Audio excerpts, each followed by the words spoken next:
Joining us for an exclusive interview, I believe his first TV appearance is Zhao Changpeng, who's the CEO of one of the world's biggest crypto exchanges, Binance. Great to have you on with us. We'll carry on with the regulatory challenge, right? Because you obviously had to relocate from China to Tokyo, where you are now, as a result of the crackdown in China. We're also just today hearing that, South Korea's government is beginning discussions on potentially a shutdown of crypto exchanges. So how much of a real kind of threat to your very existence or the existence of your business do these regulatory overtures make? It does make a lot of impact to our business, but I don't think there's any particular threats.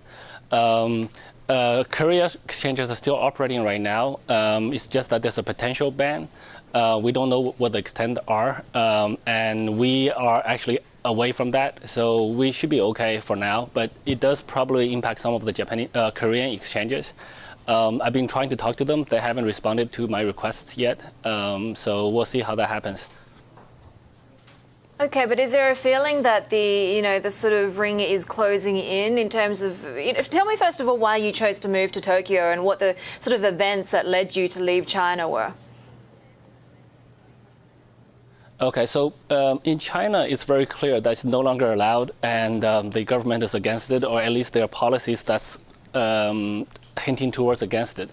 So we generally don't like to go up against governments. So we moved out of China. We actually Tokyo right now personally, but we are actually spread out around a few different locations. We have a presence in Taiwan, Hong Kong, and other island countries. So I think basically it's a little bit tough to decide where you want to be in this kind of environment. But before it was cryptocurrency exchanges are allowed, or at least they're not allowed. But now things are becoming tighter, so we just have to play by ear and see. Okay, I mean, the demand is obviously there, right? You guys had to halt new registrations. If I'm not wrong, you've recently restarted limited registrations. Do you think you'll get to a point you'll be able to open it up again? Yes, absolutely. So the demand is extremely strong. We opened registration for an hour yesterday, and 240,000 users registered within an hour. So we're growing basically a couple million every week in terms of users. We did not expect this kind of growth, to be honest. And our current core system is actually okay. Our exchange matching engine is actually really fast. But some of the other parts we're actually not catching up, especially on customer service. We would like to provide the kind of customer service that Bloomberg is able to provide, but right now we can't.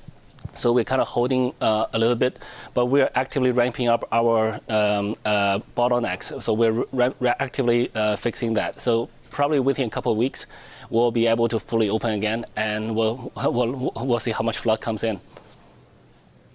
What kind of users are applying for new registrations? I mean, where are you seeing, I guess, the most growth? Are these individuals? How much money are they putting through? I'm just curious to get an idea of the inflows that you're seeing. So our user demographics typically much more heavier on male. Around 25 to 35 age range, and I can't judge the income because we don't really have a lot of that data. But there are a lot of my just perception. I haven't done the analysis, but the perception is basically there's a lot of guys with a lot of money. Guys typically move $10,000 to $100,000 each day trading, or some of them are even much bigger. So they're very active trading. Okay, and they're mostly retail, or in terms of countries, have some institutional as well? Yes, we're beginning to getting a lot of interest from institutional investors. People are asking us for corporate verifications and also corporate features where there's sub-accounts under a main account, different kind of risk management. So we're getting that a lot now. Most of them are still trading under one single account, but the verifications are corporate verification. So we look at the corporate registration, et cetera, et cetera. So there's a lot of institutions now, and they're big. Yeah, and you were just about to tell me what countries you're seeing the most interest in. Right. So exchanges over time. Initially, when we started in China, China was our biggest country in terms of user geographic. And because of the China ban, we moved out of China. Now China's like fourth or fifth on the rank. US is pretty big. Japan's pretty big. Korea is pretty big. And a lot of the European countries like UK, Germany, Italy, they're all very big. I think we're one of the very unique businesses where from the beginning, we were spread out. Our users are spread out around the world. I think this is what blockchain allows, and it's very interesting. And actually servicing this kind of mix of users is actually very challenging.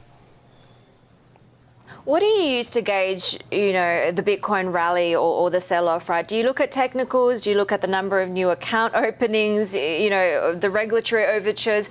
It's very hard, I think, for an outsider to work out how you assess the fundamentals of this asset. Right.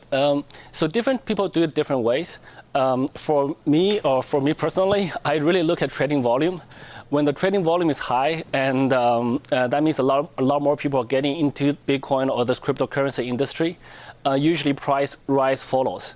When the volume shrinks a little bit, price usually declines a little bit later. And actually in itself, the Bitcoin price itself is a very accurate index of the entire industry.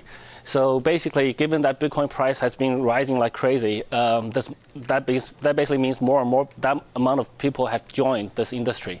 So that's basically how I judge it. Right. And we heard from Warren Buffett, one of the greatest investors of all time, overnight saying that Bitcoin is headed for a bad ending. What does he not understand? What does Jamie Dimon not understand? What does Janet Yellen not understand when it comes to crypto? Right. So I think Jamie admitted he was wrong. And in fact, in a smaller TV interview with a local blog, I said he was wrong 2 months ago. So actually, it was good that he admitted he's wrong now. Warren Buffett is a guy I truly respect from an investment point of view. I think he knows stock investment, equity investment very well. But I do not think he understands cryptocurrency at all. So it is what it is. I still respect him in other parts of his expertise, but I think on cryptocurrency, he's making a big mistake. And just quickly, what's next for your business? For us, so before, in 2017, our goal was to become #1 exchange in the world, but that was for the goal for 2018, but that's achieved already. So I think right now for us, we are falling behind on customer service a little bit, and we just want to keep up the good service. So I did work in Bloomberg before, and I know Bloomberg has superior service. So that's kind of the benchmark service level we want to get to. So that's really the goal now. For all of 2018, that's a very long time for us. So we can't really predict that far. We'll just have to see. It's a long time in crypto land, but yeah, it sounds like you need to set some new goals if you've already achieved your 2018 goal at the start of the year. Thank you so much for joining us, Zhao Changpeng, who's the CEO of one of the world's biggest crypto exchanges, Binance, there speaking exclusively to Bloomberg.